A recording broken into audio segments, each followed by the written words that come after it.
اگر باتیں کرتے ہیں ہم اللہ سے دعا کرتے ہیں کہ اللہ تو مجھے شفا دے، اے اللہ میرے باپ کا انتقال ہو گیا تو ان کو جاتے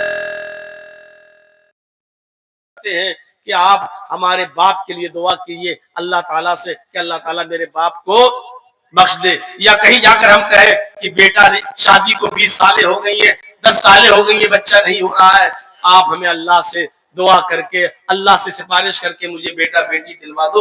میرے بھائیوں آپ ڈائریکٹ مانگیے۔ شرک کو سمجھنے کے لیے ایک اور مثال میں دیتا ہوں آپ کو۔ ایک چیز ہوتی ہے کفر اور ایک چیز ہوتی ہے شرک۔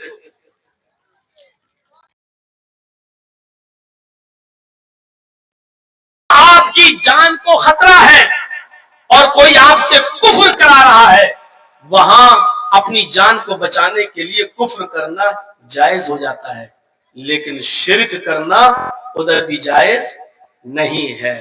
مثلا کوئی شخص آپ کو پکڑ لے، چاقو نکال لے، پسٹل نکال لے، خنجر نکال لے، اور 4-5 لوگ آپ کو پکڑ لیں اور پکڑ کر کہیں کہ اے کس کو مانتا ہے، مارے تھپڑ، اللہ کا انکار کر، اللہ کا انکار کر، اللہ کا انکار کر، اور ایسی صورت میں آپ کی جان جانے والی ہو اور آپ جانتے ہو کہ جب تک اللہ کا انکار نہیں کریں گے یہ آدمی مجھے چھوڑیں گے نہیں، مار ڈالیں گے، ایسی صورت میں ایسی شکل میں آپ اللہ کا انکار کر سکتے ہیں اور اپنی جان بچا سکتے ہیں، جائز ہے۔ ہاں ٹھیک ہے، ہاں ٹھیک ہے، اللہ نہیں ہے، ہاں ٹھیک ہے، جان بچانے کے لیے، لیکن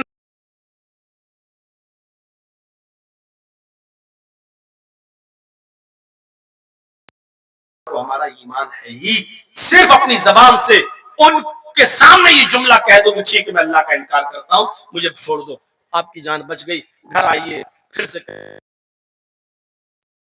کہتا ہے میں نے دل سے تیرا انکار نہیں کیا تھا، جائز ہے۔ یہ سب موبائل چھینو تو ان کے موبائل چھین کے دوسرے لوگوں جو پیچھے کھڑے ان کو بھی ڈسٹرب کرتے ہیں، کیا کرو گے؟ مولانا جرجی صاحب کی فوٹو لے کے جنتی ہو جاؤ گے کیا؟ ایک تو کھڑے ہیں، دوسرا فوٹو اور کیمرہ، چاہے تو ادھر بھی بیٹھ سکتے ہیں یہ لوگ۔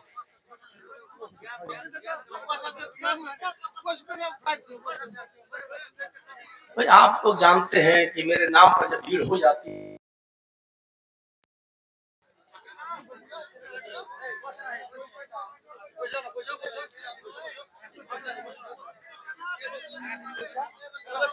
اب آئیے نا توجہ دیجیے، نہیں سنیں گے بھی نہیں اور سننے بھی نہیں دیں گے۔ تو اللہ کا ادھر دیکھیے، اللہ کا انکار کرنے سے جان بچ رہی ہے تو بچا لیجیے۔ اب آئیے دوسری مثال پر، شرک کیا ہوتا ہے؟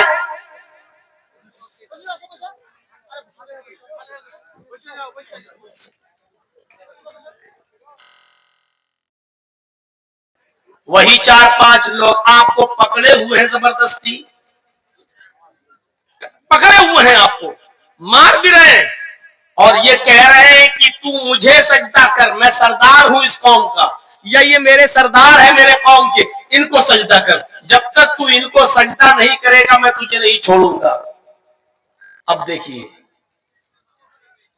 جب تک تو مجھے یا میرے سردار کو سجدہ نہیں کرے گا میں نہیں چھوڑوں گا، قتل کر دوں گا، مار دوں گا۔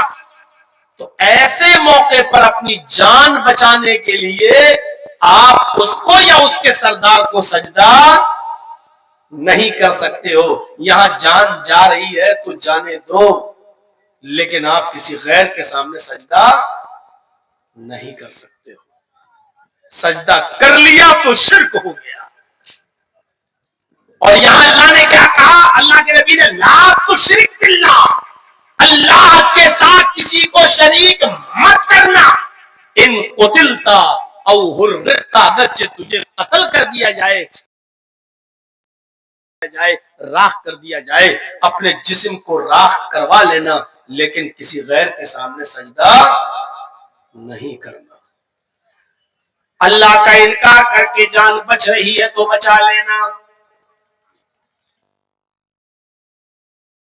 اگر جان بچ رہی ہے تو مت بچانا، اپنے آپ کو قتل کروا لینا، اپنے آپ کو مار اگر وہ ٹکڑے ٹکڑے کرے اور جلائے تو جلوا لینا، لیکن اللہ کے علاوہ کسی غیر کے سامنے سجدہ نہ کرنا۔ یہی بات کہہ رہے ہیں اللہ کے نبی معاذ ابن جبل سے، اے معاذ لا تشرک باللہ شیئا ان قتلت او حرقت، اے معاذ حالات کسی بھی طریقے کے ہوں جا رہا ہو تو کبھی بھی کسی بھی حال میں اللہ کے ساتھ کچھ بھی شرک شریک مت کرنا۔ ان قتلت او حرقت، اگرچہ قتل کر دیے جاؤ یا جلا دیے جاؤ۔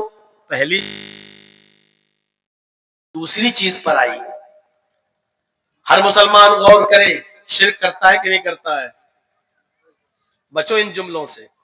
کبھی کبھی ہم لوگ کہہ دیتے ہیں نا، اوفو کیا ڈاکٹر ہے یار، اس ڈاکٹر نے میرے باپ کو بچا لیا، اوفو میرا بیٹا کتنا بیمار تھا، اس ڈاکٹر کے پاس دوا لینے گئے، اس ڈاکٹر نے میرے بیٹے کو مرنے سے بچا لیا۔ نکل جاتا ہے ہمارے منہ سے، لیکن تو آپ کو یہ کہنا چاہیے کیا شفا دی ہے اللہ نے اس ڈاکٹر کے ہاتھ میں، اس کی دوا میں۔ ایک خوراک کوئی کھاتا ہے، اللہ اس ڈاکٹر کی دوا سے شفا دے دیتا ہے۔ اللہ نے اس ڈاکٹر کی دوا میں ایسی شفا دی کہ میرے باپ بچ گئے، میرا بیٹا بچ گیا۔ یہ جملے بولیے۔ جہاں آپ نے یہ بول دیا کیا ڈاکٹر ہے یار، اس نے تو ایسی دوا دی میرے باپ کو مرنے سے بچا لیا، میرے بیٹے کو مرنے سے بچا لیا۔ ارے میرے بیٹا تو آخری سانسیں لے رہا تھا، ڈاکٹر کیا ڈاکٹر ہے، اس نے بچا لیا۔ کتنا بڑا گناہ کر رہے ہیں، اگرچہ ہمارے دل میں نہیں ہے، لیکن شرک چیونٹی کی چال سے زیادہ باریک ہے۔ ہمارے گھر میں کتا پلا ہوا ہے، ایک مثال دے رہا ہوں، رات بھر نگرانی کرتا ہے، چور گھسنے والے تھے ہمارے گھر میں، ڈاکہ ڈالنے والے تھے، کتے نے بھونکنا شروع کر دیا، چور بھاگ گئے، آپ نے صبح اٹھ کر کہہ دیا اوفو اگر گھر میں کتا نہیں ہوتا تو چوری ہو جاتی۔ اس کا مطلب یہ ہوا کہ کتے نے چوری بچائی۔ آپ نے کہہ دیا گھر میں کتا نہیں ہوتا تو چوری ہو جاتی۔ آپ یہ کہو اوفو اللہ نے اس کتے کی وجہ سے میرے گھر میں چوری بچوا دی۔ اگر میرے گھر میں، حالانکہ گھر میں کتا نہیں پالا جا سکتا ہے، لیکن ایک مثال میں دے رہا ہوں آپ، تو میرے بھائیو شرک چیونٹی کی چال سے زیادہ باریک ہوتا ہے۔ لا تشرک باللہ ان شیئا ان قتلت او حرقت، پہلی چیز ہو گئی۔ دوسری چیز پر آئیے، کیونکہ ایک چیز پر ہم بولنے لگیں گے تو سارا ٹائم اسی میں چلا جائے گا۔ آئیے دوسری چیز، ہم اور آپ غور کریں کتنا شرک کر رہے ہیں، تو پورے مسلمان ہیں کہ نہیں، اسلام کے اندر پورے کے پورے داخل ہیں یا نہیں۔ اب دوسری چیز پر غور کیجئے، معاشرے کا زبردست حصہ ہی یہ وَلَا تَعُقَّنَّ وَالِدَيْكَ وَإِنْ أَمَرَاكَ أَن تَخْرُجَ مِنْ أَهْلِكَ وَمَالِكَ، اپنے ماں باپ کی کبھی بھی نافرمانی مت کرنا۔ والدیک میں دونوں چیزیں شامل ہیں، ماں بھی اور باپ بھی۔ وَلَا تَعُقَّنَّ وَالِدَيْكَ، اپنے ماں اور باپ دونوں کی کبھی بھی کسی بھی حال میں نافرمانی مت کرنا۔ آگے والا جملہ سنو، تھوڑا سا برا لگے گا، اور جو لوگ اپنے ماں باپ سے ناراض ہیں ان کو تو حقیقت میں برا لگے گا۔ ہو سکتا ہے کہ جلسے سے اٹھ کے بھاگنے لگے کہ مولوی میری ہمارے خلاف بول رہا ہے۔ وَلَا تَعُقَّنَّ وَالِدَيْكَ، اپنے ماں باپ کی کبھی نافرمانی مت کرنا۔ وَإِنْ أَمَرَاكَ أَن تَخْرُجَ مِنْ أَهْلِكَ وَمَالِكَ، اگرچہ وہ دونوں یعنی ماں اور باپ تمہیں حکم دے اس بات کا کہ تم میرے گھر سے، اہل و عیال سے، جو تم نے کمایا بھاگو یہاں سے، بھاگو یہاں سے۔ ان تخرج من اہلک و مالک، اگر وہ تمہیں تمہارے مال سے بے دخل کر دیں اور تمہارے اہل و عیال یعنی بیوی بچوں سے بھی بے دخل کر دیں، تو تمہیں اپنے بیوی بچوں کو چھوڑنا پڑے گا اور اپنا کمایا ہوا مال بھی چھوڑنا پڑے گا، اس لیے کہ تو بھی اور تیرا کمایا ہوا مال بھی تیرا نہیں ہے، ابھی تیرے باپ کا ہے۔ اگر باپ نے تجھے پیدا نہیں کیا ہوتا تو تو کہاں سے کماتا؟ تو اللہ کے نبی صلی اللہ علیہ وسلم نے فرمایا انکا ومالک لابیک، تو بھی اور تیرا مال بھی تیرے باپ کے لیے ہے. اگر وہ کہے جا بیوی بچے چھوڑ بھاگ یہاں سے، میں تجھے نکال رہا ہوں اپنے گھر سے، تو بیوی بچوں کو چھوڑ کے بھاگ جاؤ، رکھ دو یہاں، اور پھر تمہیں نکال دے تو تمہیں اپنا مال بھی چھوڑنا پڑے گا. اپنا مال کیا چھوڑو گے اپنے باپ کو؟ باپ کی تو وراثت میں تو پھل پھول رہے ہو، باپ کے مرنے کا انتظار کر رہے ہو کب مرے اور یہ حصہ ہمیں ملے. میرے بھائیوں، وہ اپنا مال باپ کے لیے کیا چھوڑ کر بھاگے گا؟ یہاں ماں باپ کا مقام و مرتبہ بتایا جا رہا ہے کہ کتنا اونچا ہے، کہ کبھی بھی کسی بھی حال میں ان کی نافرمانی نہیں کرنا ہے. حضرت ابراہیم علیہ السلام اپنے بیٹے اسماعیل سے ملنے گئے بہت دنوں کے بعد. وہ ملک شام میں تھے، جب ان سے ملنے کے لیے گئے دروازے کو کھٹکھٹایا. اسماعیل علیہ السلام کی بیوی نے دروازہ کھولا. اسماعیل کی بیوی نہیں جانتی تھی کہ یہ میرے شوہر کے باپ ہیں، یعنی میرے سسر ہیں، معلوم نہیں تھا ان کو. اور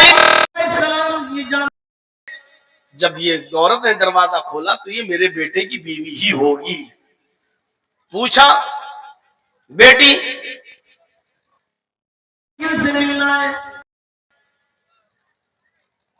بہو نے جواب دیا بزرگوار سے کہ اسماعیل تو گھر پہ ہے نہیں، وہ تو جنگل کی طرف گئے ہوئے ہیں، گھر میں کھانے پینے کو کچھ نہیں تھا اس لیے شکار کرنے کے لیے گئے. کوئی جانور جو حلال ہوگا اس کا شکار کر کے لائیں گے. ابراہیم علیہ السلام نے باتوں میں پوچھ لیا بیٹی گھر کا گزر بسر تمہارا کیسا چلتا ہے؟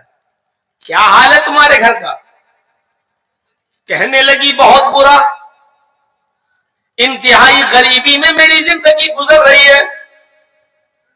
صبح اگر کھانے کو مل جاتا ہے تو شام کو بھوکی سوتی ہوں، اور شام کو اگر کھانے کو مل جائے تو دوسرے دن صبح بھوکا اٹھنا پڑتا ہے، اور پھر کھانے کو کچھ نہیں. بہت تنگی ہے، بہت پریشانیوں میں ہماری زندگی گزر رہی ہے.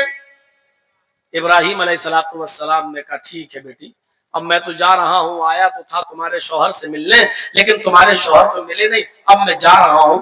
جب تمہارے شوہر گھر پہ آ جائیں، یہ نہیں کہہ رہے کہ میں یعنی تمہارا شوہر یا میرا بیٹا گھر پہ آ جائے، یہ نہیں کہہ رہے، بلکہ کیا کہہ رہے ہیں جب تمہارا شوہر گھر پہ آ جائے تو اس سے کہنا کہ ایک بوڑھا آدمی آیا تھا، ایک بزرگ آدمی آیا تھا، وہ تمہیں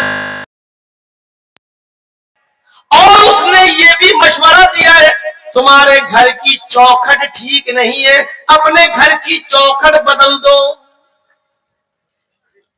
عورت کہتی ہے کہ پاگل ہو گیا یہ بڈھا، سٹیا گیا، گھر کی چوکھٹ تو ٹھیک ہے، گرمیوں میں ہوا آتی ہے، سردیوں میں دھوپ آتی ہے، میں اپنی چوکھٹ گھر کی کیوں بدلوں؟ اور یہ بڈھا ہوتا کون ہے مشورہ دینے والا؟ دل میں سوچتی ہے کہاں ٹھیک ہے وہ آئیں گے تو کہہ دیں گے. ابراہیم علیہ السلام وہاں سے چلے گئے.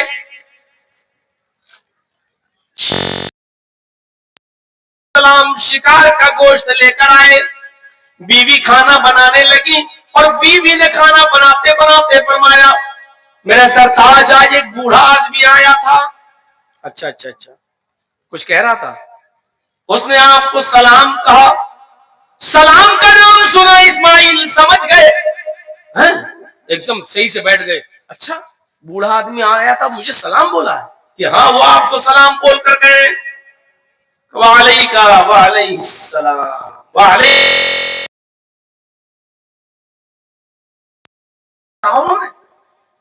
کہا وہ بڈھا بڑا دماغ کا کھسکا ہوا لگ رہا تھا، سٹیایا ہوا لگ رہا تھا. کہا کیوں؟ کہا وہ کہہ رہا تھا کہ جب تمہارے شوہر گھر پہ آ جائیں تو ان سے کہنا کہ تمہارے گھر کی چوکھٹ ٹھیک نہیں ہے، اس کو بدل دو، چینج کر دو، گھر کی چوکھٹ ٹھیک نہیں ہے.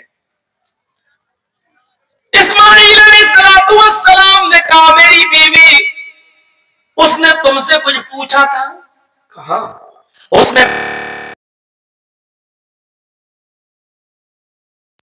کہہ دیا کہ اچھی نہیں چل رہی ہے، صبح کھا لو تو شام کو بھوکا سونا پڑتا ہے، اور شام کو کھا لو تو صبح بھوکا اٹھنا پڑتا ہے، پھر کچھ ملتا ہی نہیں، بڑی تنگی میں، بہت ہی پریشانی زندگی گزر رہی۔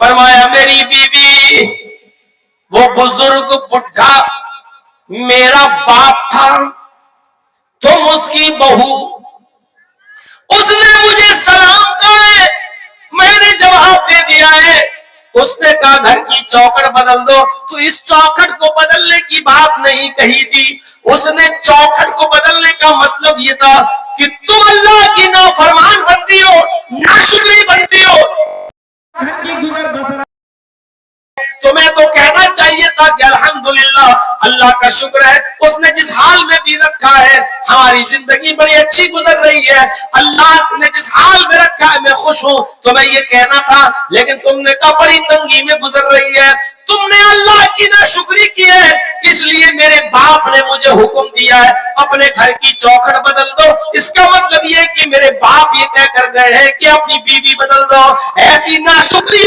بیوی کو تم نہ رکھو، اس کو طلاق دے دو، او میری بیوی میں سب کچھ مان سکتا ہوں لیکن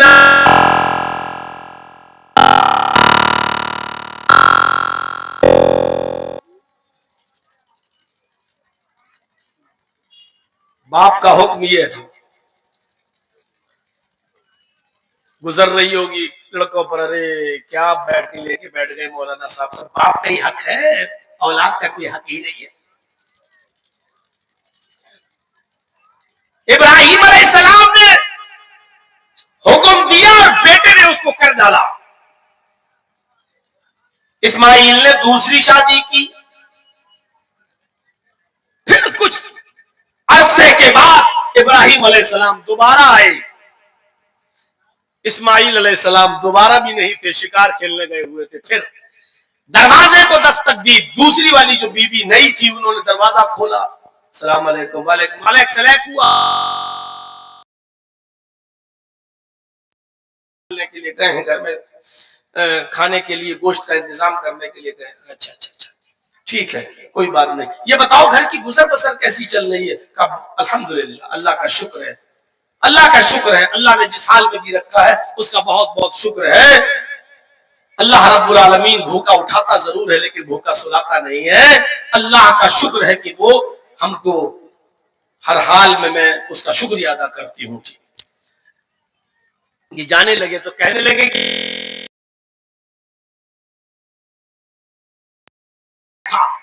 اس نے تمہیں سلام کہا ہے اور یہ بھی کہا ہے کہ گھر کی چوکھٹ بہت اچھی ہے، اس چوکھٹ کی حفاظت کرنا، اس چوکھٹ کو بچا کے رکھنا، اس چوکھٹ میں کچھ کرنے کی ضرورت نہیں، بہت اچھی ہے گھر کی چوکھٹ تمہاری۔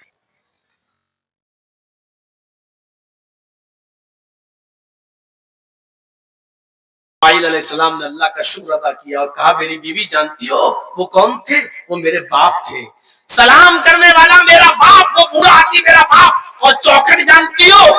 نہیں، کہا وہ تم ہو، میرے باپ نے کہا ہے کہ چوکھٹ کو صحیح رکھنا، یعنی یہ اچھی چوکھٹ ہے، اس کا مطلب یہ ہے کہ تم نے اللہ تعالیٰ کی نافرمانی نہیں کی ہے، اچھی بات کہی ہے، اور میرے باپ نے کہا ہے کہ چوکھٹ ٹھیک ہے، اس چوکھٹ کو بحال رکھنا، میں اپنے باپ کا حکم مان کر تمہیں اپنے پاس رکھوں گا، میں تمہیں چھوڑوں گا نہیں۔ میرے بھائیوں اس واقعے سے اندازہ لگائیے کہ ماں باپ کی کتنی فرما برداری ہوا کرتی تھی۔ اللہ تعالیٰ نے والدین کے تعلق سے فرمایا وَقَضَىٰ رَبُّكَ أَلَّا تَعْبُدُوا إِلَّا إِيَّاهُ وَبِالْوَالِدَيْنِ إِحْسَانًا، تم ہر حال میں اللہ ہی کی عبادت کرنا، اللہ کے علاوہ کسی اور کی عبادت نہ کرنا، وَبِالْوَالِدَيْنِ إِحْسَانًا، اور اپنے والدین کے ساتھ احسان کرنا، اپنے باپ کے ساتھ اچھا سلوک۔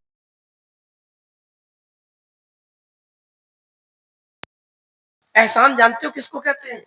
وَبِالْوَالِدَيْنِ إِحْسَانًا، اپنے ماں باپ کے ساتھ احسان کرو، اچھا سلوک۔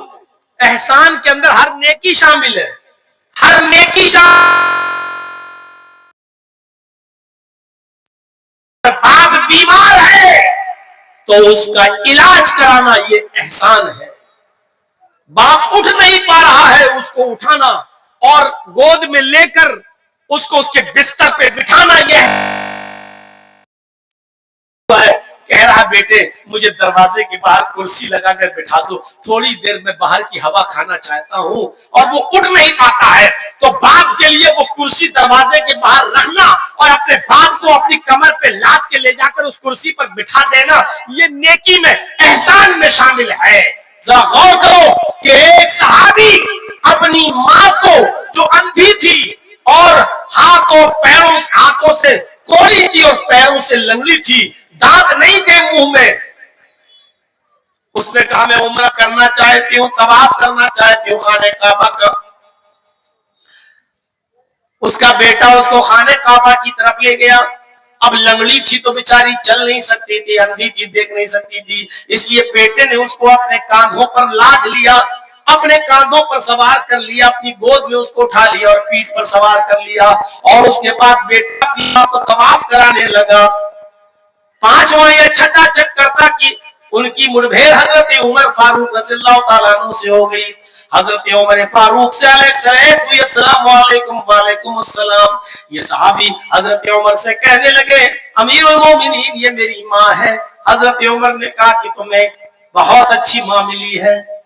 کہا امیر المومنین میں اس کا بیٹا ہوں، اپنی ماں کو خانہ کعبہ کا طواف کرا رہا ہوں، میری ماں بھی ہے، میری ماں نابینا ہے اور میری ماں کو پیروں سے لنگڑی ہے، چل نہیں پاتی، میں نے اپنی پیٹھ پر لا کر اس کو طواف کرانا شروع کر دیا۔ حضرت عمر نے کہا اللہ تمہیں اس کا بہتر جزائے خیر دے، بہترین بدلہ دے۔ اس شخص نے کہا امیر المومنین میں اپنی ماں کو اپنے ہاتھ سے کھاتا ہوں، اپنے ہاتھ تیار کرتا ہوں، اپنے ماں کے کپڑے میں اپنے ہاتھ سے دھلتا ہوں، اپنے ماں کی گندگی کو لیٹرین و پیشاب و پائخانے کو بھی میں صاف کرتا ہوں، اور میں اپنی پیٹھ پر لاد کر اپنی ماں کو طواف کرا رہا ہوں۔ کیا میں نے اپنی ماں کا حق ادا کر دیا؟ جو قرآن و حدیث میں ماں کا حق بتایا گیا ہے، کیا میں نے اپنی ماں کا حق ادا کر دیا؟ حضرت فرمایا تم حق کی بات کہتے ہو کہ تم نے اپنی ماں کا حق ادا کر دیا۔ ارے سنو، جب تمہاری ماں تمہیں پیدا کر رہی تھی، جب تمہیں جن رہی تھی، جب تم اس کے پیٹ سے باہر آ رہے تھے، جب تمہاری ماں تمہیں پیدا کر رہی تھی اور درد کی وجہ سے جب وہ کراہ رہی تھی، درد کی وجہ سے جب وہ رو رہی تھی اور اس کی آواز آہ کر کے نکل رہی تھی، جب تم اپنے ماں کے بدن سے باہر آ رہے تھے اور وہ درد سے کراہ رہی تھی، چیخ رہی تھی، وہ چلا رہی تھی، اس کے منہ سے جو آہ نکلی تھی، پہلی آہ، پہلی چیخ جو اس کے منہ سے نکلی، ابھی تو نے اس پہلی آہ کا بھی حق ادا نہیں کیا، تو اپنی ماں کی پوری زندگی کا حق ادا کیا کرے گا؟ تو نے تو ابھی اپنی ماں کی پہلی آہ کا بھی حق ادا نہیں کیا۔ پیشاب پائخانہ صاف کرنے والا لڑکا، اپنے ہاتھ سے کھانا بنا کر ماں کو کھلانے والا لڑکا، اپنی پیٹھ پر لاد کر خانے کعبہ کا طواف کرانے والا بیٹا، اور اس حال میں حضرت عمر کہہ رہے ہیں کہ جب وہ تجھے پیدا کر رہی تھی اور درد کی وجہ سے چیخ رہی تھی آہ، ابھی تو نے اس کی پہلی آہ کا بھی حق ادا نہیں کیا۔ نوجوانوں ذرا سوچو، ماں اور باپ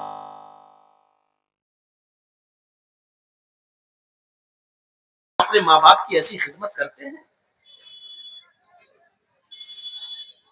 کیا ہم ماں باپ کی ایسی خدمت، ایسی سیوا، ایسی خدمت کر رہے ہیں؟ ایسی ایسی اولاد، تاریخ کے اوراق پڑھیے تو ایسی ایسی اولاد گزرے گی کہ باپ بھی جیل میں اور بیٹا بھی جیل میں، باپ کی عمر 90 سال اور بیٹے کی عمر 50 سال، باپ بھی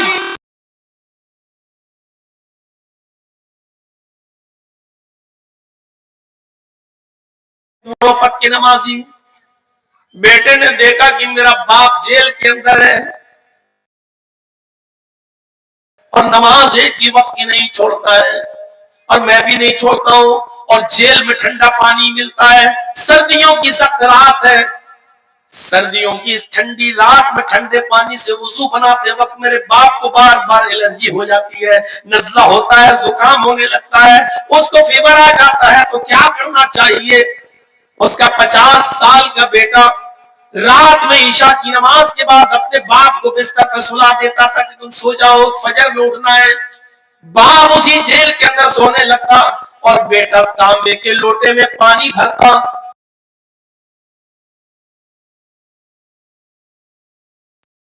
سے لگا لیتا، اور صبح فجر کی اذان تک، فجر کی نماز تک اس لوٹے کو اپنے پیٹ سے لگائے رکھتا کہ پیٹ کی گرمی آ جائے۔ اور جیسے ہی فجر کا وقت ہوتا بیٹا فوراً اپنے باپ کو پانی دیتا، جو قدرے گرم ہو جاتا، تھوڑا بہت اس کی ٹھنڈک مٹ جاتی اور تھوڑی گرمی آ جاتی، کہتا بابو جلدی سے وضو بنائیے پانی ٹھنڈا ہو جائے گا، اور اس کا باپ جلدی سے وضو بناتا۔ میرے پیارے ساتھیوں، یہ واقعہ کئی چیزوں کی طرف اشارہ کر رہا ہے۔ پہلا اشارہ تو یہ کرتا ہے کہ 90 سال کے باوجود باپ فجر تک کی نماز قضا نہیں کر رہا ہے، جیل کی سلاخوں میں ہونے کے باوجود باپ نماز کا عادی ہے، اور بیٹا پوری رات لوٹے کو اپنے پیٹ سے لگا کر پانی کو گرم کر رہا ہے کہ پیٹ کی گرمی سے پانی کچھ گرم ہو جائے۔ یہ باپ کی خدمت کا ایک انوکھا واقعہ ہے۔ میرے بھائیوں ذرا اندازہ لگاؤ کہ ایسی اولادیں آج کہاں ملیں گی، ایسی بچے آج کہاں ہیں جو اپنے ماں باپ کی ایسی خدمت کرنے والے ہوں، جو اپنے ماں باپ کی ایسی سیوا کرنے والے ہوں۔ فرمایا وَلَا تَعُقَّنَّ وَالِدَيْكَ وَإِنَّ مَرَاكَ تَخْرُجَ مِنْ أَهْلِكَ وَمَالِكَ، اپنے ماں باپ کی کبھی بھی نافرمانی مت کرنا، اگرچہ وہ تم دونوں کو، اگرچہ وہ دونوں تمہیں تمہارے بیوی بچوں سے دور ہونے کا حکم دے دیں اور مال و دولت کو چھوڑ دینے کا آرڈر دے دیں، اس کے باوجود تم اپنے ماں اور باپ کا دل مت دکھانا اور ان کی خدمت کرتے رہنا، ان کی نافرمانی کبھی مت کرنا۔ دو چیزیں ہو گئی۔ تیسری چیز پر آئیے نوجوانوں، تیسری چیز، پہلی چیز شرک مت کرنا، چاہے جلا دیے جاؤ یا قتل کر دیے جاؤ، پہلی چیز۔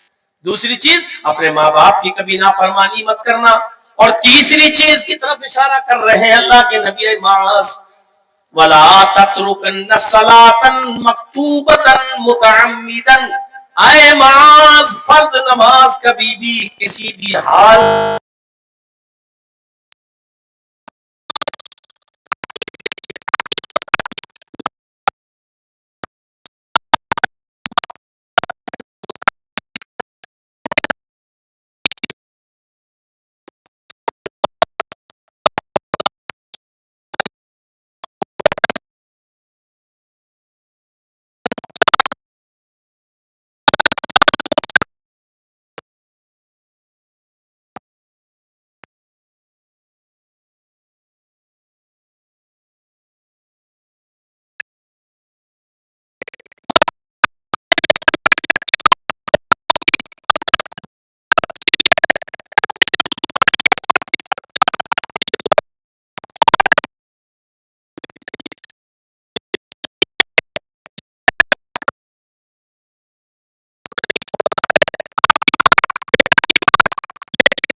چار رکعت پڑھیے اور فوراً اپنی اولاد کو، اپنے بیٹے باپ ماں کوئی بھی بیمار ہو اس کو لے کے جائیے، ایسے موقع پر سنت چھوڑ دیجیے۔ یہ ہے فرض نماز کو کسی بھی حال میں نہ چھوڑنے کا مطلب ہے۔ لا تترکن صلاۃ مکتوبۃ متعمدا قصدا عمدا، جان بوجھ کر فرض نماز مت چھوڑنا۔ باپ ہاسپٹل میں ایڈمٹ ہے یا بیٹا ہاسپٹل میں ایڈمٹ ہے، اب ایسی مجبوری میں آپ کو کیا کرنا ہے؟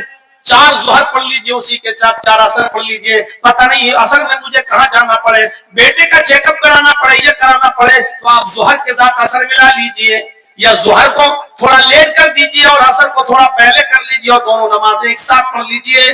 مغرب اور عشاء بھی آپ ایسے ہی کر سکتے ہیں کہ مغرب کے ساتھ عشاء پڑھ لیجئے۔ آپ پڑھنا ہے لیکن جو کسی بھی کنڈیشن میں چھوڑی نہیں جا سکتی ہے. فرمایا لا تترکن صلاۃ مکتوبۃ متعمدا، فرض نماز کو نماز کبھی بھی کسی بھی حال میں تمہیں ترک نہیں کرنا ہے، چھوڑنا نہیں ہے.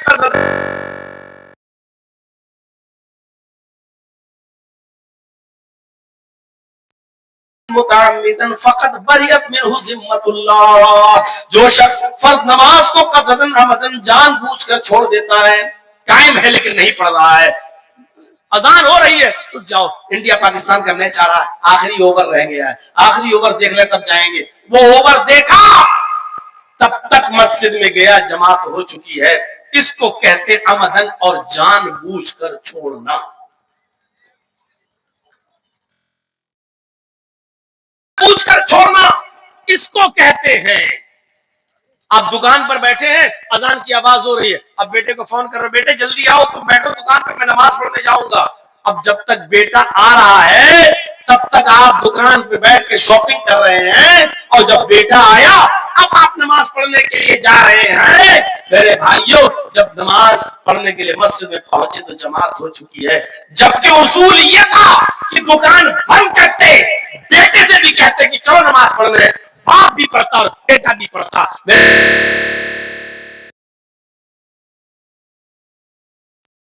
چسپا کر لیجئے گا، کیونکہ مسجد بنتی ہی اس لیے ہے کہ اس میں عبادت ہو، نماز پڑھی جائے. مسجد بنا لی لیکن نمازیوں سے خالی رہے تو کوئی فائدہ نہیں. میرے بھائیوں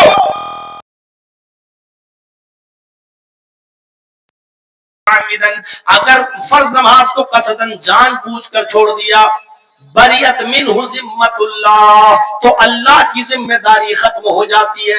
مر جہاں مرنا ہے، کسی بھی حال میں تو رہے، اب اللہ کی بھی کوئی ذمہ داری نہیں.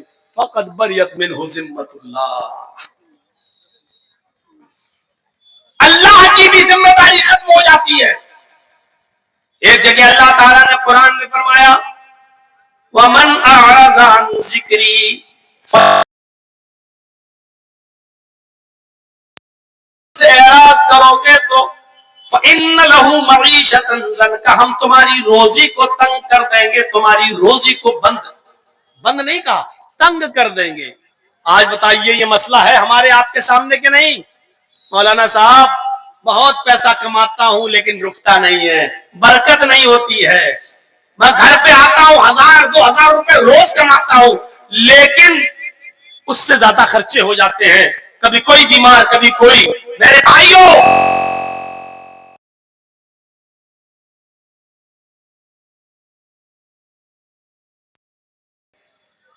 غور کریں، وہ ایسا تو نہیں کہ وہ نمازیں ترک کرتے ہیں، کیونکہ ذکر سے مراد یہاں نماز ہے، اور اللہ نے کہا من اعرض عن ذکری، جس نے میرے ذکر سے اعراض کیا فإن له معیشة ضنکا، ہم اس کی روزی کو تنگ کر دیں گے، ہم اس کی روزی کو ٹائٹ کر دیں گے. وہ کمائے گا لیکن بچے گا نہیں، وہ کمائے گا لیکن اس سے زیادہ اس کے اپنے گھر کے بچے اور بیوی کی بیماری میں خرچ کر دے گا. وہ کمائے گا 2000، خرچہ ہوگا اس کے گھر کا 5000، ہم اس کے خرچے کو بڑھا دیں گے، ہم اس کی روزی کو تنگ کر دیں گے. یہ اللہ نے کہا ہے. نماز چھوڑنے والوں تمہیں کسی مولوی سے تعبیر، ڈنڈا اور گھر کی برکتوں کے لیے کوئی دعا پوچھنے کی ضرورت نہیں ہے. تمہارے لیے سب سے بڑی دعا اور سب سے بڑا تعویذ یہ ہے کہ تم نماز پڑھنا شروع کر دو. نماز پڑھنا شروع کر دو گے، گھر میں خیر و برکت کے دروازے کھل جائیں گے. نماز نہیں پڑھو گے اللہ نے یہ نہیں کہا روزی بند کر دیں گے. لہو معیشۃ ضنکا، جو میرے ذکر سے اعراض کرے گا. اور سنو اعراض کرنا کس کو کہتے ہیں؟ ایک مثال یہ بھی سمجھا دوں آپ کو تاکہ دماغ میں بیٹھ جائے. نماز چھوڑنے کی بات نہیں کہی جا رہی ہے، نماز چھوڑنے والا مسلمان ہے یا نہیں یہ الگ ٹاپک ہے. ابھی میں اگر اس پر بول دوں تو بڑا ہنگامہ بھی ہو سکتا ہے، اس لیے میں فتنے کو ہوا نہیں دینا چاہتا ہوں. میرے بھائیوں صرف اتنا نماز چھوڑنے والا یا صرف جمعے کی جمعے نماز پڑھ کے پورے ہفتے نماز چھوڑنے والا، اس کو مسلمان کہا جا سکتا ہے یا نہیں کہا جا سکتا وہ ایک الگ مسئلہ ہے. اس کی طرف ہم ابھی جانا ہی نہیں چاہ رہے ہیں، ہم ایک نیا فتنہ کھڑا نہیں کرنا چاہ رہے ہیں آپ کے درمیان. لیکن اتنا بتا دوں آپ کو، یہاں نماز چھوڑنے والے کو نہیں کہا جا رہا ہے.